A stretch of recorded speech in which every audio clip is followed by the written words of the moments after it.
I'm Rick, Service Manager, Adventure Motorsports. And I'm Glenn, a service technician here at Adventure Motorsports. And we're making a video on quick tips on the new 858 Arctic Cat Catalyst.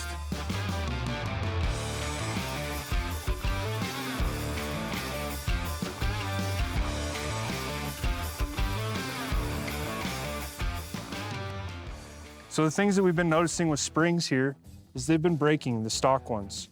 What we've done on this is we've installed the SP1 springs, the aftermarket springs. We've also just done a little bit of high temp silicone on these.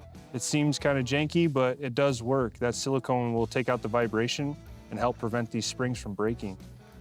I left one that was undone. I would just literally take some silicone on my finger and smear it on there. Try not to get it everywhere because it's a mess. Another thing that people have been saying is they've been hearing a weird ting going on in these motors. And what a lot of the people are saying and what we've found is this vibration gets so severe that it's actually hitting your steering post. What you can check for is look for paint chips. If you're getting paint chips on that, that's what's going on, is just your spring is touching this. You can try to relocate your spring or maybe put you a little piece of some like rubber there to prevent that from touching this.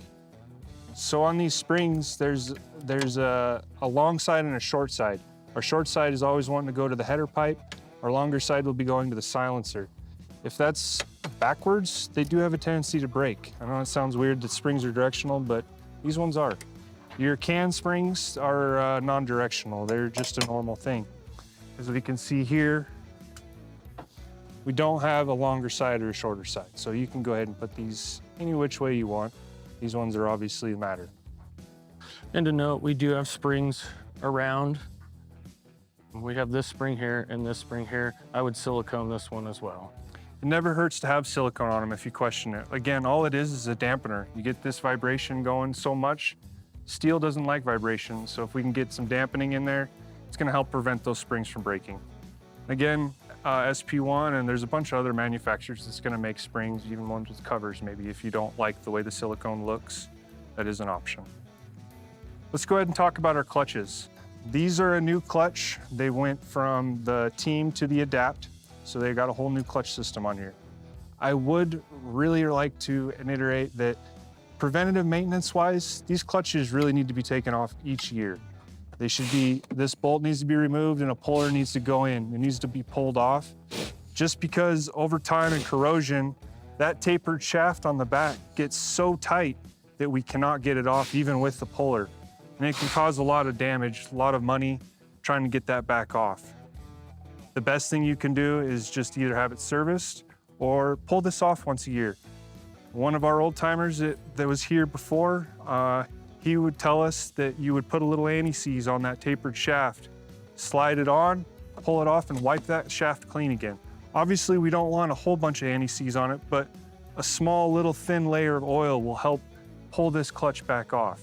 And I know that goes against everything that a mechanic is taught. You always want a tapered sleeve to be as dry as you possibly can. But for this snowmobile, if you put a little taper or grease on that taper and just a real nice thin layer, it won't slip and you'll still be able to get it off. If not, you're gonna have a bugger. You let that sit for 2 years and it's gonna be a pain in the butt. These clutches are a much better clutch than the Team clutch, so we're excited to see how this runs this year. So on the service counter, we're getting a lot of guys asking us about the code that's produced up on the mountain. And what we've found is with this code, it's in the power valve and in the bracket. And I can have Glenn show you what we're doing as like a quick fix. So right now, this is a temporary fix. We're hoping that Arctic Cat comes out with something better. But right now, this should work for you. What's going on essentially is this bracket is kind of loose and flimsy, and it moves around a lot.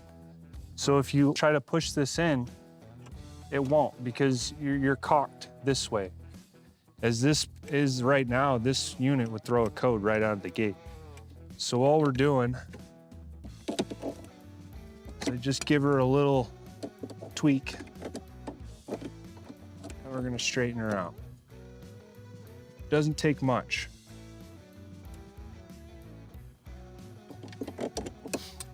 And that'll center you on this for access. If you're still catching a little, then we can loosen these bolts and move it out and get it centered on this axis to make sure it's as straight as possible. You don't want very much resistance at all. You should be able to just move it like one finger like that. That's running pretty good. Again, hopefully Arctic Cat will come out with a little different mount soon, and we won't have to worry about this. But this is something that people are having up on the mountain, and it's a really easy fix that you can fix and still go ride and enjoy your weekend. So another thing we're noticing out on the mountain, from the factory, these only have 2 rivets on this little rubber flap on both sides.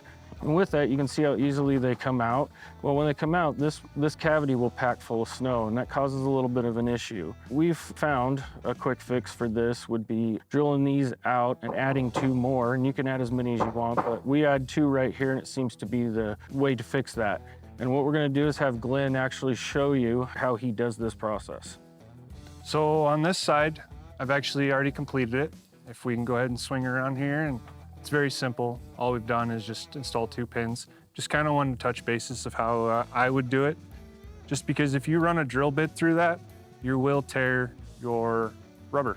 So on this side, I'll just show you real quick. All there is these little rubber pins.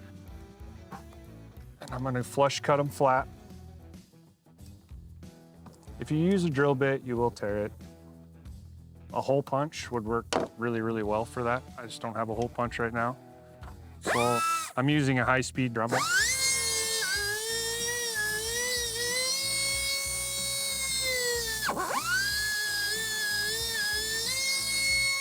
They left you nice little center hole punches, almost like they planned on you doing something like this.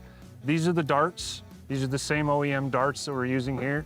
You can pick them up at your Arctic Cat dealer. We're just gonna put them in there, and real simple fix, but it's needed, because for being as simple as it is, it causes a whole lot of problems. And that's all we're doing there. If a guy wanted to, he could try to glue it, but you would know that you need to take the glue off every time you need to get in here. So I would recommend just doing the darts and seeing how that treats you. That should work much better. These are our quick tips for the 25858. Thanks for watching, and if you encounter any of these problems, you're more than welcome to come in and see us on the service counter, and we can get the guys to help you out. So thanks. Thank you.